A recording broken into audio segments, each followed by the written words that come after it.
Hello, and welcome to Recall This Book, where we invite scholars and writers from different disciplines to make sense of contemporary issues, problems, and events. So I'm John Plotz of Brandeis, solo again today. And today we tackle, I'm tempted to say, Michel Foucault and something he got wrong. But that is unfair because it narrows down a huge set of investigations into the life and death of prisons and alongside them jails and other forms of incarceration, to the single durable question that many people remember from Foucault's path-breaking Discipline and Punish, which is the purportedly modern invention of the prison.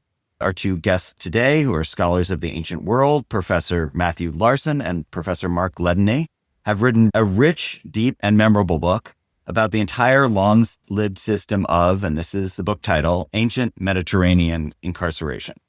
So if along the way they show that Foucault was mistaken to mark the advent of modern notions of long-term imprisonment, as opposed, that is, to other kinds of temporary detention or jailing on the way to trial or other sorts of punishment, the point of their book, I think, is much more than simply disordering or unsettling that narrative about the modern episteme, which is filled with a new kind of biopolitics that requires imprisonment.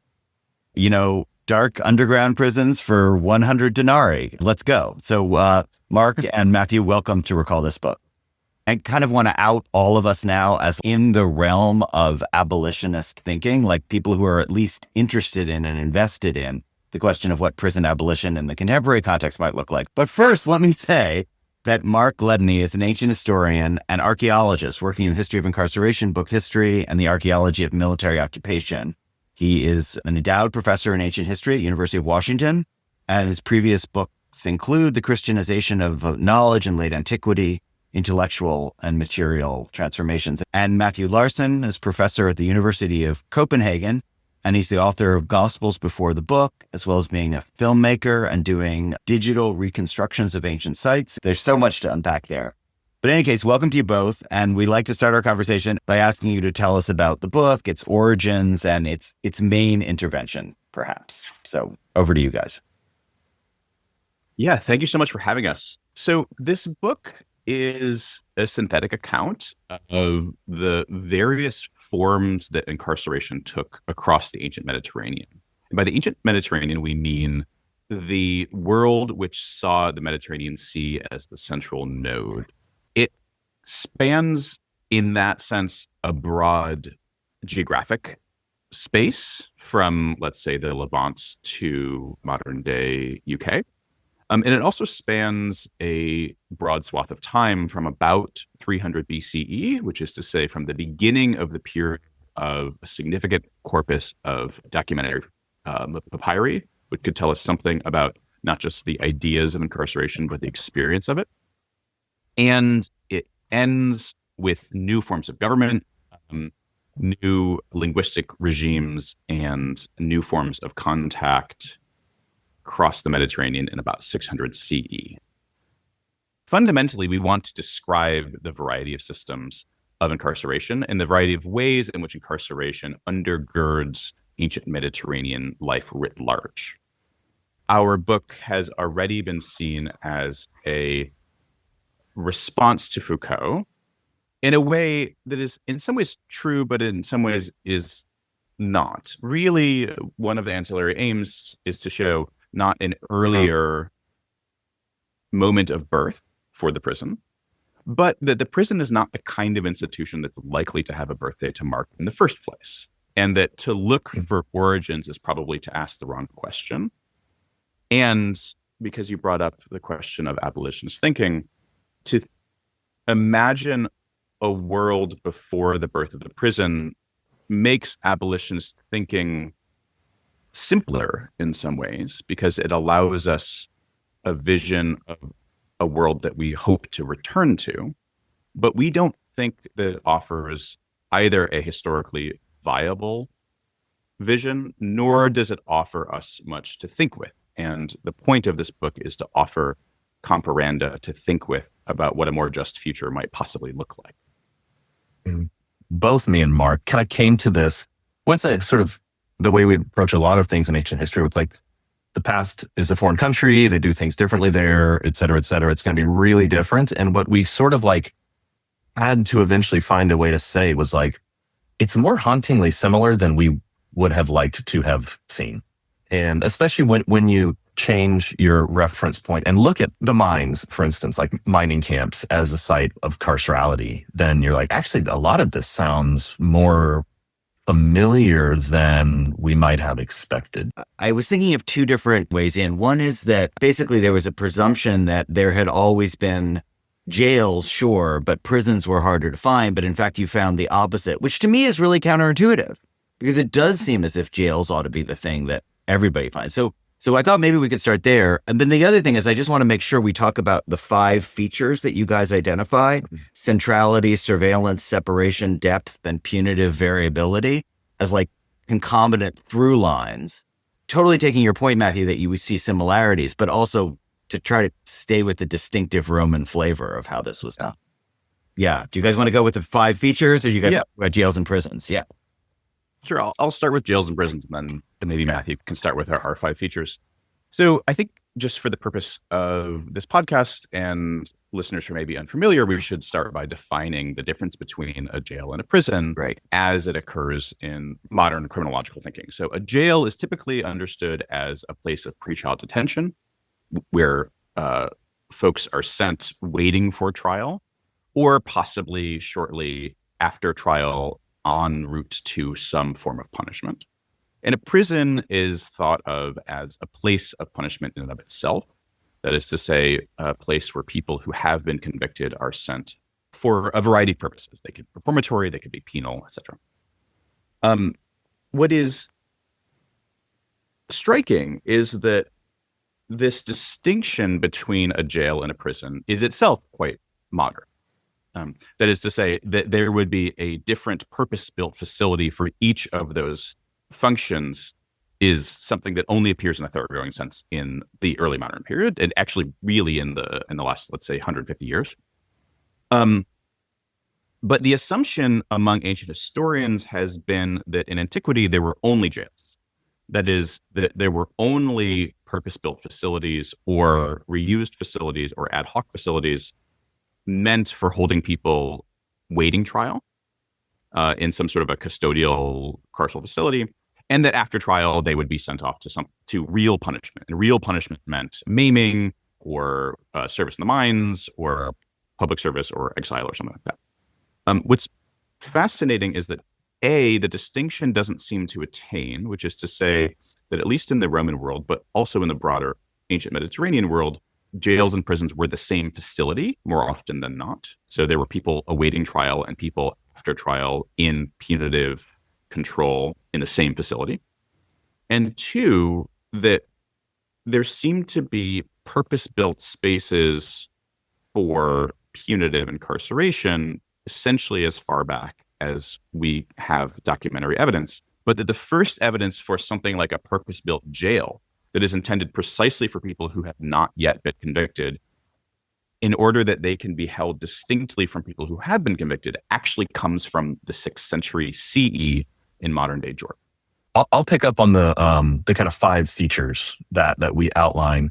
And that is a place where there is a lot of difference, and the difference in especially in the Roman context about where prisons are is one of the things that is so helpful for us as moderns to look back, because some of the things that may feel intuitive, unavoidable, obvious from a modern point of view, such as like, where do we put prisons, et cetera, all of a sudden become strange and unique choices that we as a society have made and weren't natural or they're not natural in any sense, right? So in a Roman society, your civic prison is in the very middle of town, and it usually has 2 chambers, and it's underground, and it allows for surveillance, and all these things don't sound like what most people would think about how a prison sounds. And yet that difference, that's actually more historically middle of the road in terms of where prisons tended to be situated across different societies. And our practice, at least in the United States, of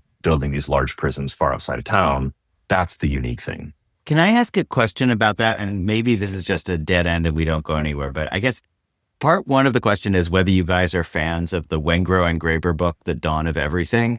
which is a sort of proliferating paradigms book, I guess I would say. Like, in other words, like, Mark, I really heard you say, like, this thing that we think we're going to get away from, it's everywhere. Dawn of Everything sort of makes the case that there's nothing that's everywhere. Like, everything has some iterations and then other societies that don't do it. So I guess question one is, like, do you buy that? And if so, what follows from that? And then question two, Matt, really to your point about centrality and the prison is just like, I grew up like a lot of nerdy kids really into the Middle Ages. You would think about something like the Tower of London, which is where the jewels are and where the prisoners are both. So that was presented to us as kind of like a functional account. Well, you have one place with heavy stone walls and iron bars. So naturally you'd have your treasure there and you'd have your prisoners there.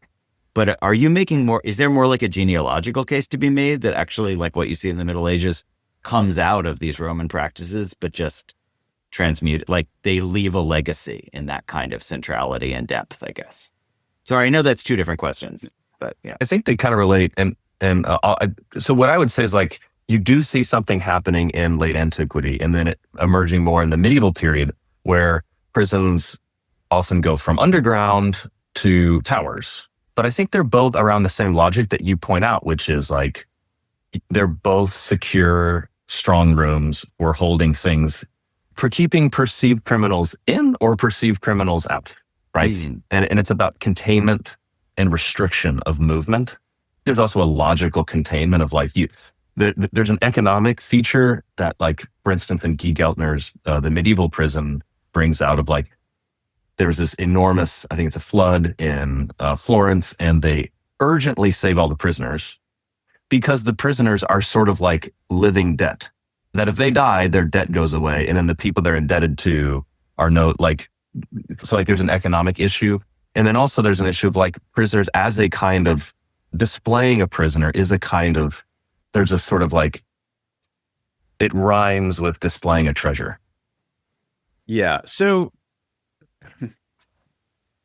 asking an archaeologist whether they like the book The Dawn of Everything is probably its own podcast. I see. Okay. All right. I think it is a deeply important book.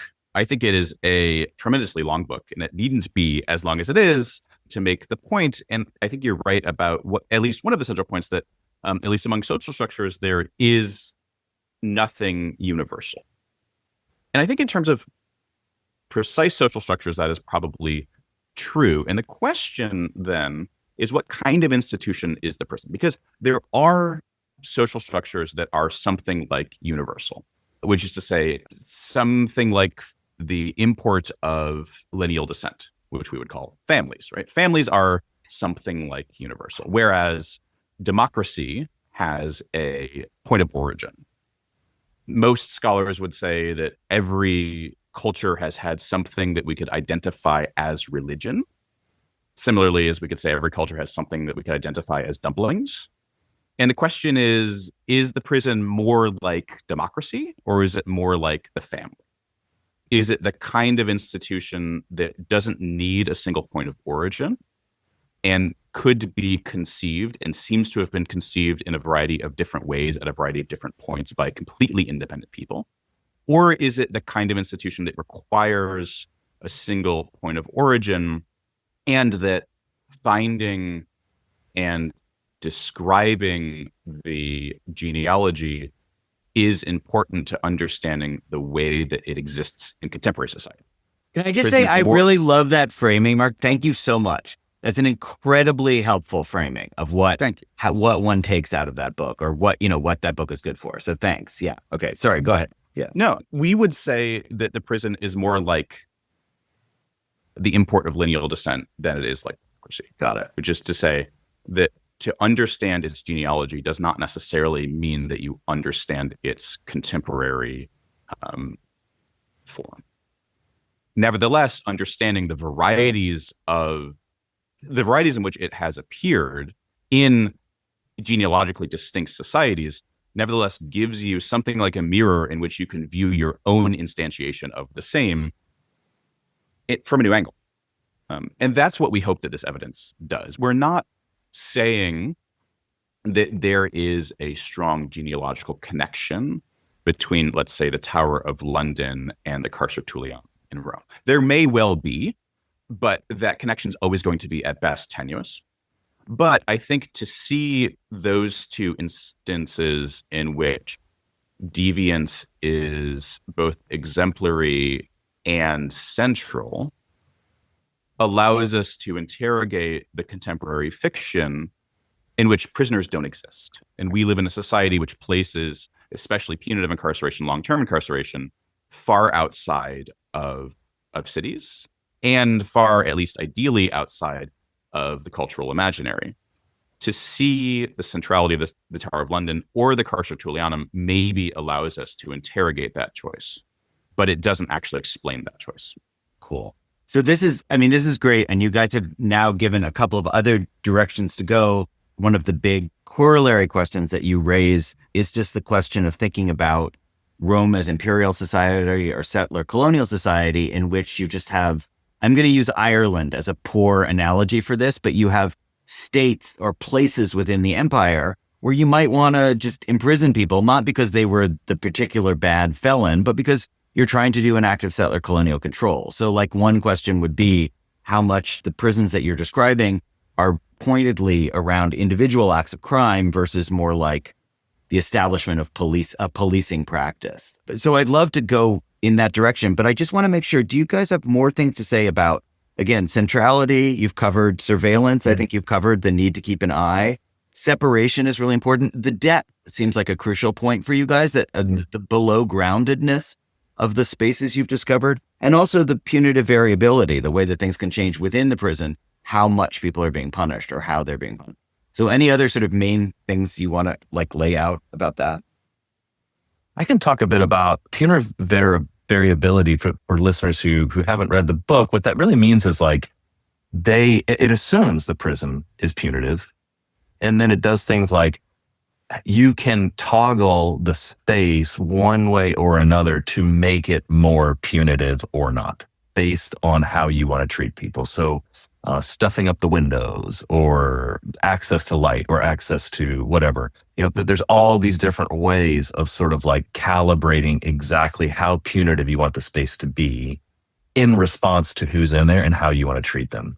Just to add on to Matthew's comments, so these 5 attributes that we go through in chapter 2 are not the only ideals that seem to be encoded in these spaces, but they are 5 that show up both in the spaces themselves and seem to be corroborated by literary and documentary evidence. And the aim that we had in identifying these sort of 5 attributes of ancient Mediterranean carceral spaces is attempting to first assemble an archive of archaeologically attested spaces of carceral control, and then to read them as sources themselves.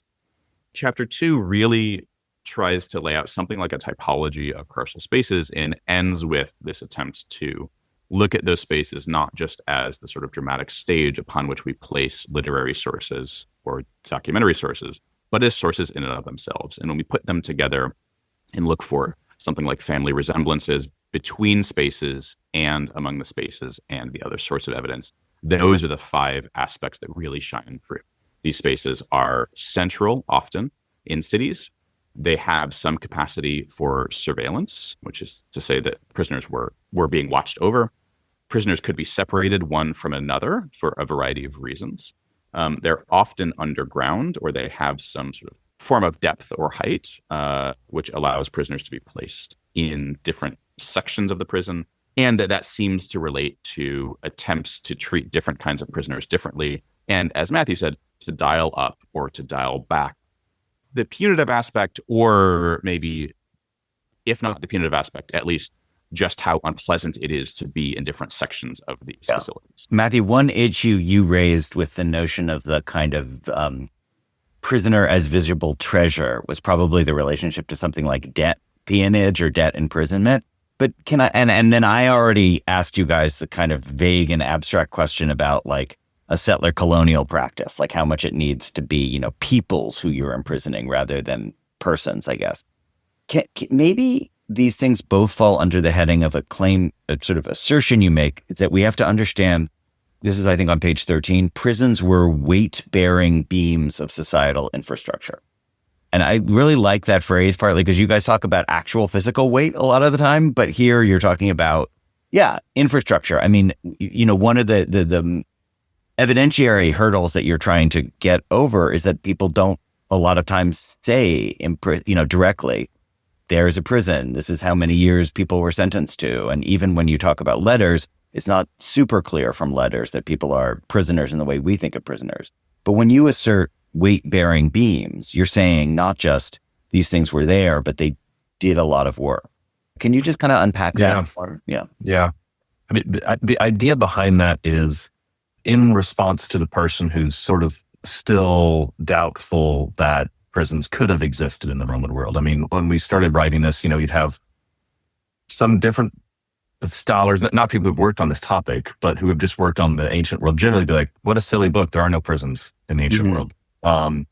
And so to kind of like take it a step further and say, not only are there, but actually what we're seeing, the sources we're looking at suggest it would be impossible to account for the ancient world as a whole without incarceration. So from economics to family to all to you name it, like there's just so many segments of society that are being built up by incarceration. So the flooring that's going into elite houses in southern Italy, in Roman villas in southern Italy, a lot of people would have known that was being produced by incarcerated and enslaved labor in camps and being brought out. So it's really kind of like, it was frankly, I think, surprising to both of us when we came across a sort of cachet of documentary sources that were like, oh, people were paying a prison tax in the kind of early to basically across a lot of the second century, where it's like,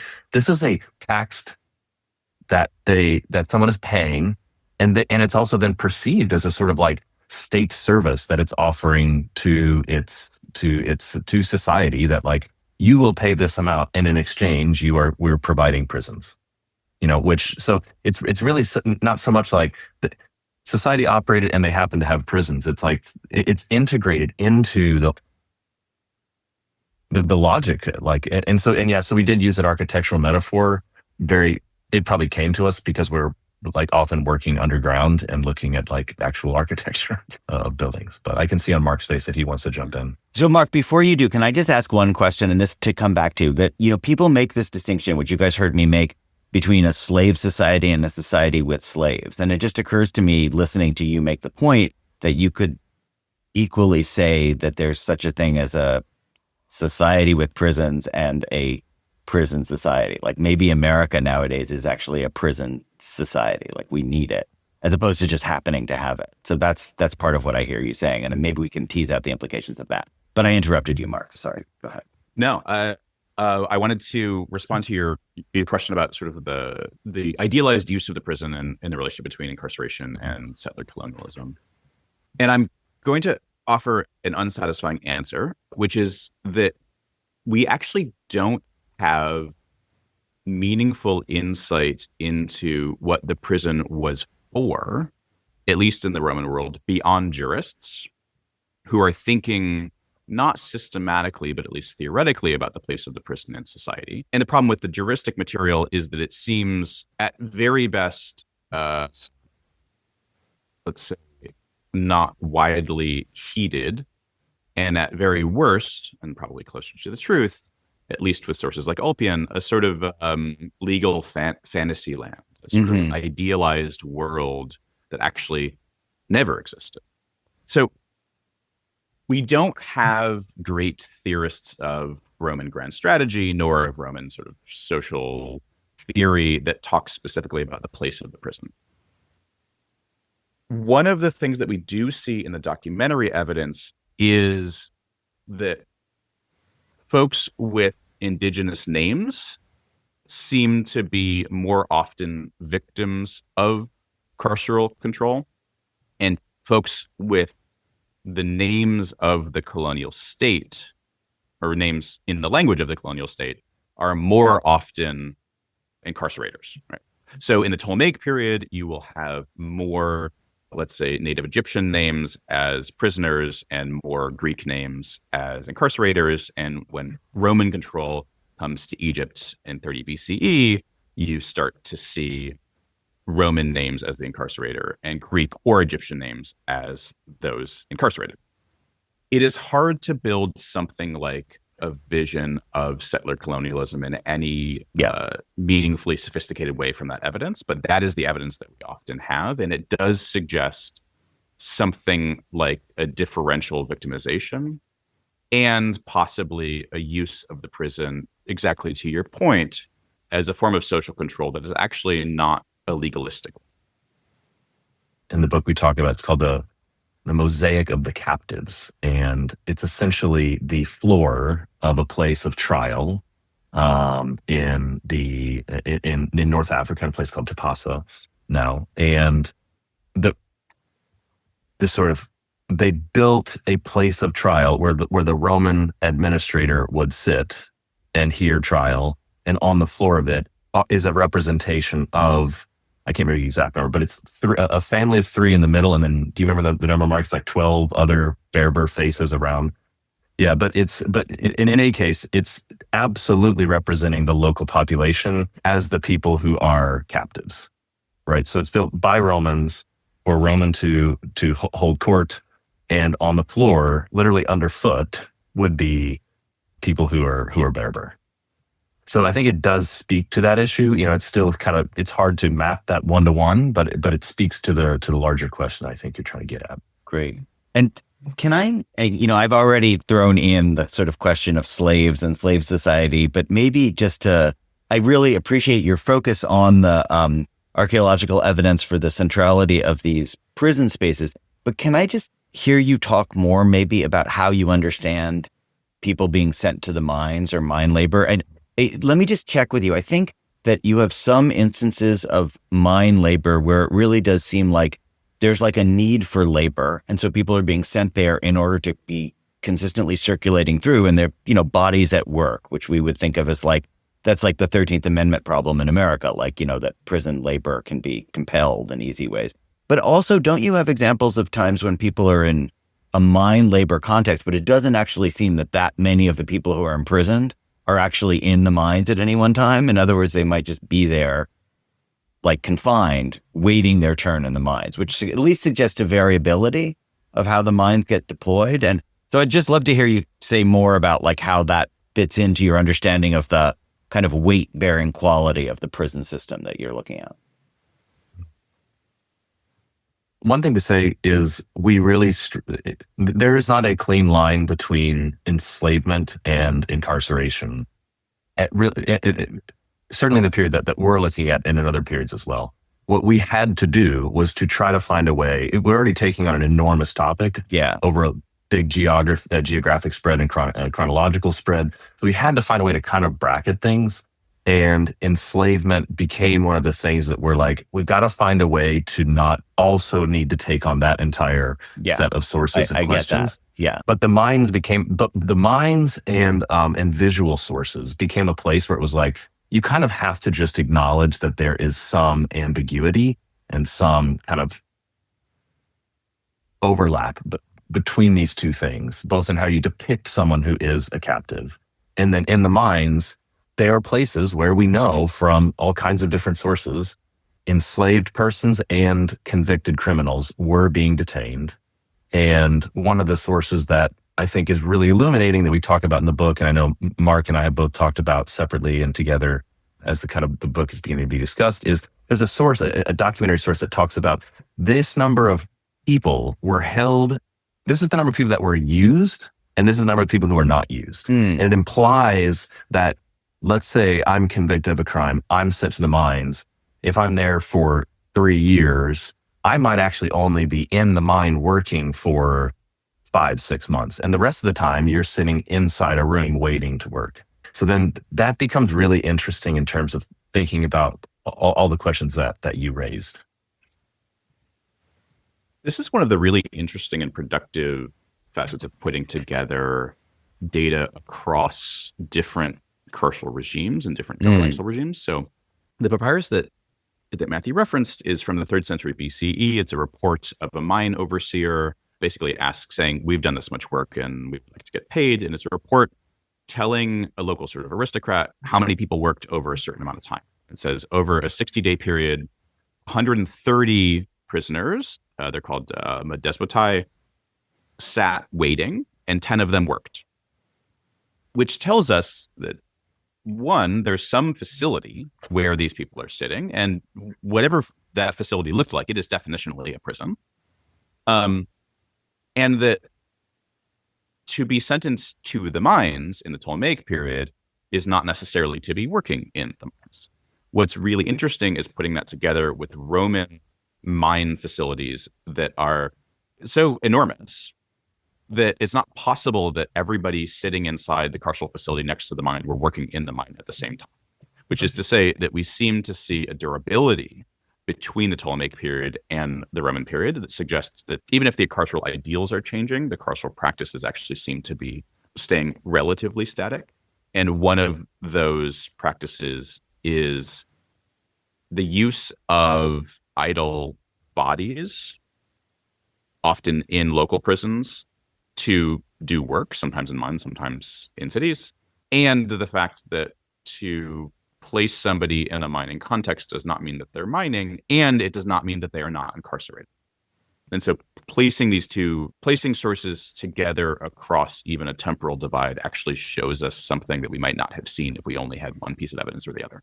That's super helpful. And I think I would love, if we can, at some point circle back to this question of prison's relationship to debt or debt peonage or what it means, like the cost or the worth of a body. But I think there's one other category that you guys talk about in such interesting ways that I hadn't really thought about, which is soldiers.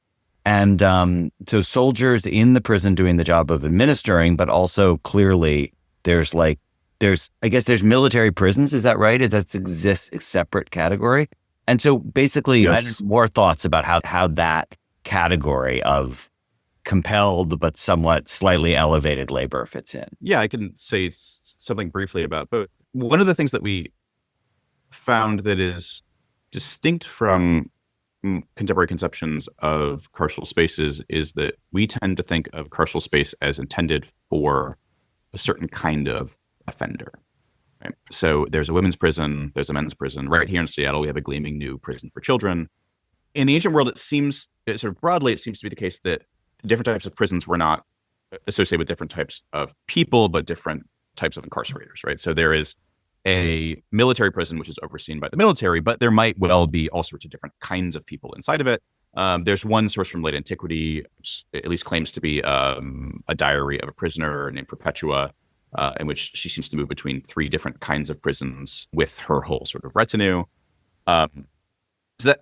So there are different types of prisons overseen by different types of people, but they all often seem to be used for sort of multi-purpose functions. On the question of peonage, so one of the things that we came up with when we were thinking about the relationship between debt, especially debt to the state, and carceral outcomes is there has often been a debate among Roman historians about whether Roman prisons are profitable. What is the value of a prisoner in terms of their output? And that's important to think about. And there is some evidence that some of these facilities, especially mining facilities, were shut down when they were no longer profitable. But one of the points that we came up with, really in conversation with Spencer Weinreich, who is a professor at UCLA, thinking about the history of solitary confinement, is that the value, if we indeed should be talking about the value of prison and prison labor, we should not think about value merely in terms of output, but also in terms of input, which is to say that the value of the prison is less in its output of labor than in its input of bodies and its control of deviance by inputting bodies. And if you can extract a sort of marginal benefit by having these people work, then that's all to the good. But that one of the things that we see in the tax registers and the legal sources and the literary sources alike is that the value of the prison is in containing deviance, and that given that value is attainable through prison construction and maintenance, it is therefore worth paying. Yeah. So maybe a a final theoretical wrinkle before we sort of start turning the corner for home would be if that's the account, which I don't know, Spencer Weinreich, is that the name? Yeah. I don't, yeah, it's fascinating. So then maybe Foucault matters, but maybe, I mean, are you thinking about people like Goffman and the mid 20th century models of deviance and, production of deviance, management of deviance? Is that helpful for you in terms of thinking about the weight-bearing quality of the prison system you're looking at?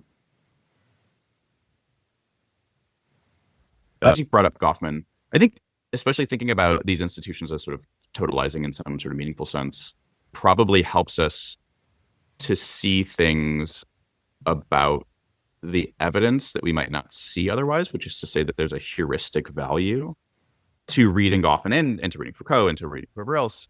But I don't know that we can say, again, because of the lack of theoretical literature about the way prison works or ought to work, and a couple of sort of juristic examples, that we can say too terribly much about the way that these spaces were experienced. Yeah. That's the kind of data that we would need to really build a theoretically sophisticated picture.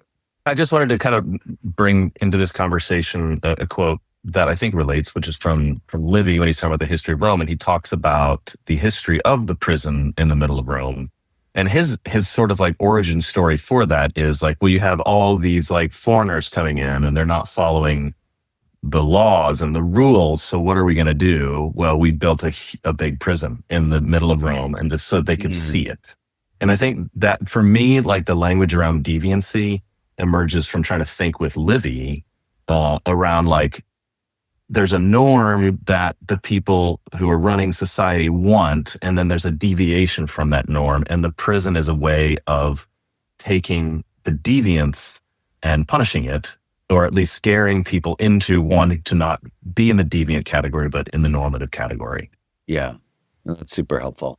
Okay, so maybe that leads to just the final big question. And you guys did begin to touch on this already in terms of your question of like the genealogy question versus the durability question, but just as people who are in the abolitionist thinking realm, thinking with or as abolitionist, what do what are the, do you think there are some sharp takeaways here? You already talked about not imagining an idyllic before, like a Rousseauvian prison-free state, but are there other sort of more salient thoughts that might sharpen abolitionist thinking that come out of this? Yeah, I think what I would say is the language that we kicked around and that I find useful is, if there is to be a world without prisons, we will need to make it, not return to it.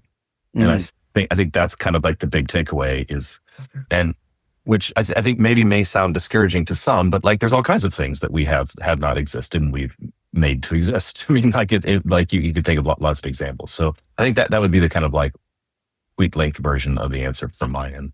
I'll just add that there is a persistent ideal among people who have policy ideals similar to my own, that if we could just get society to understand, they would care. That what is at issue is knowledge of what's happening behind the walls. And if everybody saw, we would bootstrap our way towards abolition. And I think one of the takeaways that I have from the centrality of both these practices and their placement in cities in the ancient world is that premise probably isn't true. That it's not enough to make people see the use or the abuse of the prison to get them to care. And that is sobering, but I think it is at least historically well attested that our project ought not to be simply one of education. It has to be one of change. I really hear that, and I'm not trying to push back at you, but let me just complicate that by saying that one of the things that's striking to me about your book is that you are telling a story about absence of evidence and like overlooking and not mentioning. And at least one plausible interpretation of this, but you can tell me if it's the wrong interpretation, is that people actually are embarrassed. Like these are sordid details that people don't like to attest to or confront or talk about. And if that's true, then what would follow is that there's a durable, that like kind of like the education thing might actually help because people don't like having their dirty laundry washed in public. Yeah, I think that there are certainly instances, at least among the Roman evidence, of people being uncomfortable with the use to which the prison is put. Folks like Libanius in the 4th century comes immediately to mind, who gives this long speech in 3d6, which he then mails to the emperor about the abuses of the prison in Antioch. And I think that there are attempts to expose especially abuses and an assumption that if those in charge knew, they would do something. But those sources are few and far between, and what they're between are non-normative, but sort of descriptions of uses of the prison that we would find tremendously unjust, that are just the way it is. Folks like Livy, right, who Matthew just mentioned. And also the overwhelming impotence that we see, especially in legal and reform sources, which point to abuses, attempts to reform them, and then 50 years later, we see the same thing happening again. Mm-hmm. So I would say, yes, there is an attempt in some instances to show abuses, but there are just as many instances, and probably more, of rather quotidian descriptions that we find extremely uncomfortable. And also, there are a couple of sort of instances of reform premised on injustice, or premised on showing injustice, and they actually seem to have been completely failures. Okay, thank you. I appreciate that. I take it. I may not take it sitting down, but I will take it. This is a moment at the podcast where we invite you, if should you wish, to offer up what we call a recallable book, meaning if you enjoyed this conversation, here is a book you might also find worth diving into. So at top of the screen, Mark, do you want to start us off? Or Yeah, I want to make a pitch for a book called Who Would Believe a Prisoner?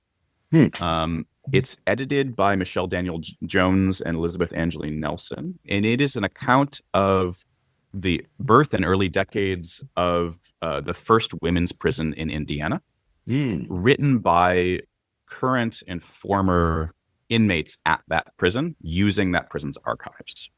And the reason it is so important and has been helpful both in my thinking and in my teaching is that it lays out bare the extent to which incarcerated people's knowledge of the institution holds them has been historically and even today sidelined as not a true form of knowledge about the prison. It is a unbelievably rich text, which starts in 1848 and ends in 1920. And it is written by people currently incarcerated or formerly incarcerated, and they just ask questions that non-incarcerated folks don't tend to ask. And because they're asking those questions, they find a rather radically different history than might have been told otherwise. Thank you. Wonderful. And Matthew?